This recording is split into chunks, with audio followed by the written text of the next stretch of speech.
देवंक भितर देव महादेव आस भितर श्रावण मास ये श्रावण मसरे देवादिदेव महादेव जलाभिषेक कले मिलता है कोटि जन्मर पुण्य। आम अच्छु पवित्र पीठ बारुणी घाट जो बारुणी घाट में अष्ट शंभु को मिलन होता है सेठी किभली भाव में बोलबम यात्री मैंने जलाभिषेक करने पानी उठाऊँ आम सहित अच्छा किसी श्रद्धा अच्छा जो बोलबम नारा नहीं बाबा मथारे पानी ढालिया जाऊँगी कहे आज्ञा एत दूर जाऊँच कष्ट लगुनि कष्ट सब भगवान को इच्छा आम से शिवं इच्छा जाऊँ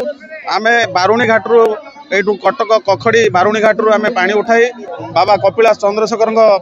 मथारे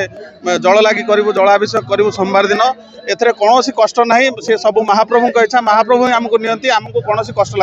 लगे गोटे कथा कहे आपण ए घाटर केते वर्ष है गले बाबा को पाखु केते वर्ष ये घाटर तो आमर संघ 25 वर्ष है पानी नहीं जाऊँगी आम 3 वर्ष है सहित जोग संघ सहित एवं बहुत उत्साह सहित बहुत उत्साहपूर्ण लोक संघ अच्छा बहुत उत्साह सहित आम जाऊँ अति सुंदर श्रृंखलार सहित जाई जलाभिषेक करूँ। शुणुले किभली भाव में जड़े भक्त कहते मनर कथा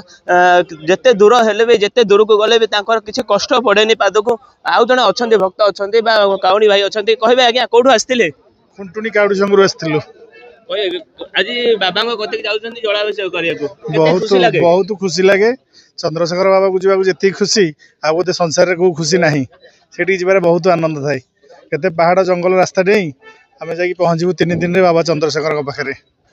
शुणुले बाबा को महिमा और बाबा पाखे केते विश्वास अच्छी बारुणी घाटू नृसिंह राउत हर्षिका मीडिया।